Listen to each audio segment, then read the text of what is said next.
Hello everyone and welcome back to your piano lesson. If you are here for the first time, I am Gianluca, pianist, composer, piano and composition teacher. If you want to discover interesting facts about me, you can watch the introduction video of the channel. I'm leaving the link below in the description, where you will find also the link for my artistic channel in case you are interested in original music and covers. Going back to the Piano Lessons to Go channel, don't forget to subscribe and to share also with your friends if there is anybody that is interested in piano music. Let me know also about yourself when you started studying, your experience. Now time to go to our lesson. Today I want to publish a tutorial regarding a much more generalistic concept, that is the method that you should apply to your practice, so your study method. Assuming that you remember the ABC of the sight reading, let's say that you have understood how to sight read and what is very important to be remembered. In a few tutorials and in one short I've already stated which ones are the very important things to keep in mind. For example, for the sight reading I always say to check first of all the clefs, if the clefs are in place and if they are in the way you expect them. Then the key signature, then the time signature, then the first note of the right or the left, and then the main moves, and also the dynamics and the articulations. But then on top of this we have to now add something else.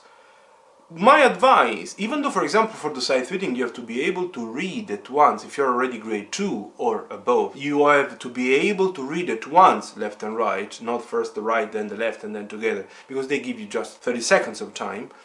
You have to, when you study complicated pieces, complicated for you, and depending on the level, you study first of all the right, then the left, then hands together, step by step.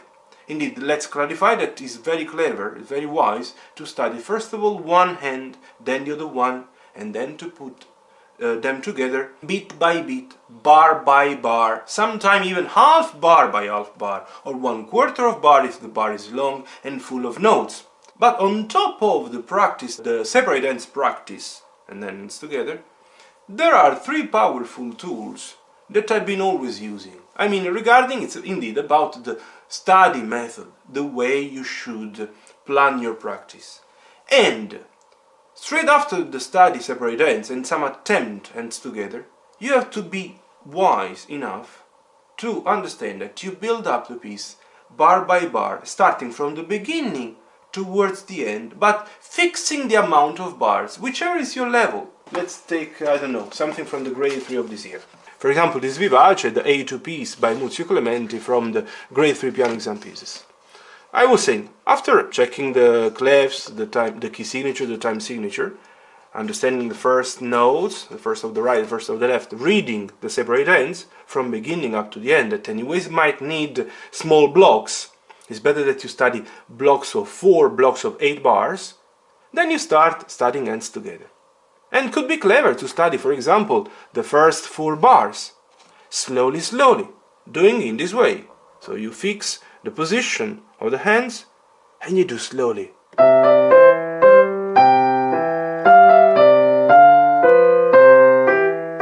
Fixing also the fingers that you have to use. Don't improvise. You read 3, use 3. You read 5, use 5. 1 here, 1. 3, respect the 3. If you want to change, or your teacher is suggesting you to change, write it down. After studying 4 bars, move to the following block of 4 bars. And you start from this one up to this one. And you carry on. Then obviously I wouldn't suggest you to go far away. Maybe now stick together these 8 bars, but maybe doing 2 from the end of the previous block, 2 from the beginning, and then you can study the 4 bars that are in between. So the last 2 of this block of 4 and the first 2 of the second block of 4, and stick them together.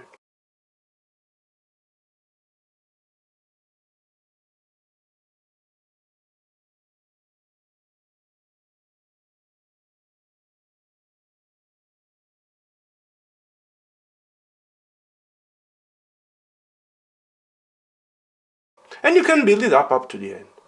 The second powerful method, after studying several times, could be the one of starting then backwards, studying from the end, because one of the most commonly made mistakes is the one of missing. This is something that was happening even to me at the beginning when I wasn't that experienced. I was sometime missing the last notes, the very last chord, the second last and the last. And what do I suggest now?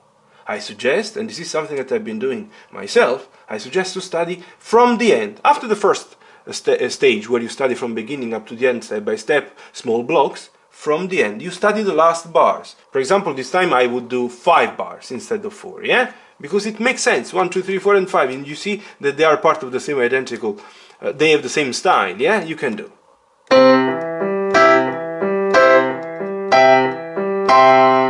Obviously, you say, okay, you know the piece. I understand. That's why you study slowly, slowly. Maybe the first and the second. And it makes sense. And you can do. Until they are not perfect. Then you can study 1 second these and these. Or maybe the last 3. Then you stick together these and these. And so on. You have understood. And then you start building up then the previous block. For example, a block of 3 bars. And then a block of 4, and then remember to stick together. For example, the last of this block of 3 and the first of these, or the first 2, this is something that can be decided. But to build up the piece going backwards, don't get me wrong, not reading the notes backwards, but choose a block, you study, then you study the previous one, you stick them together, using the method of taking 1 or 2 of the previous and 1 or 2 of the following. And then you build up going backwards in blocks. Now the third method. The third method is very, very powerful.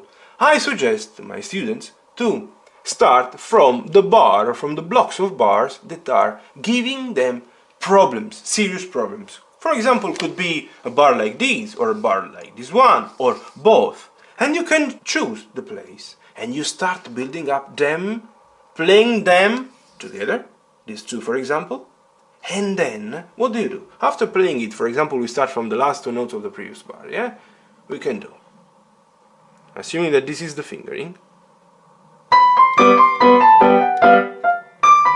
Obviously stick also these to these, yeah? You play, for example, from here up to here. You play several times until it doesn't come out in the way it should be. But then, what do? You start adding 1 bar or 2 bars before. And you can start from this one, for example, now. And you can do.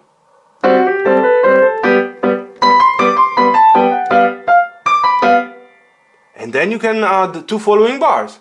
Now you restart from here and you add 2 or 3 bars straight after. And in this way you start recreating the piece, starting from the place that you have chosen. For example, these 2 bars. And you start enlarging the practice.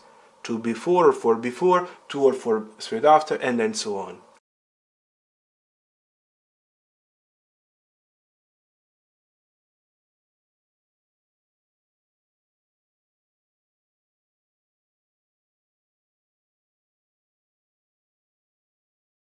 So I think that this method, obviously plus billions of other things, can enhance your practice, can help you optimizing your time, because what I have to definitely let you understand is that to study a piece like this one, you shouldn't spend 1 year or 6 months or 9 months. Pieces like this should be studied in a short amount of time, at least for the understanding of the notes, the reading of the notes. When I say reading, when we say reading, we pianists, we talk about you should be able to play the notes at a moderate speed. In 1 week, 2 weeks, exaggerating 3 weeks, but not more than that. So I really hope that with this advice you will optimize the time that you spend studying, and you will see how powerful it is. Apply all of them. So starting from the 5 golden rules that I've stated in one of my shorts and in some of the tutorials regarding the sight reading. Then study separate hands first, right, left. Also the right and the left separate hands might need the practice made in blocks of 4 or 8 bars, or even less sometime, or sometime a little bit more. And then after that, apply the 3 methods. We said the first one, build up the piece bit by bit, few bars per time, from the beginning up to the end. The second one, once you're ready, and you see that the end is the part that is maybe getting less care and is not that smooth, you can start building it up, going backwards from the last bars.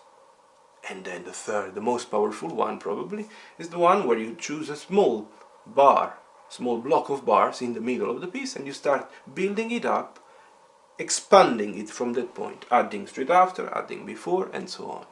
Let me know what you think of this study method, or method of study, method of practice. and I would appreciate if you leave some comment. If it's the first time you're landing on my channel thanks to this video, don't forget to subscribe, and see you in the next one. All the best.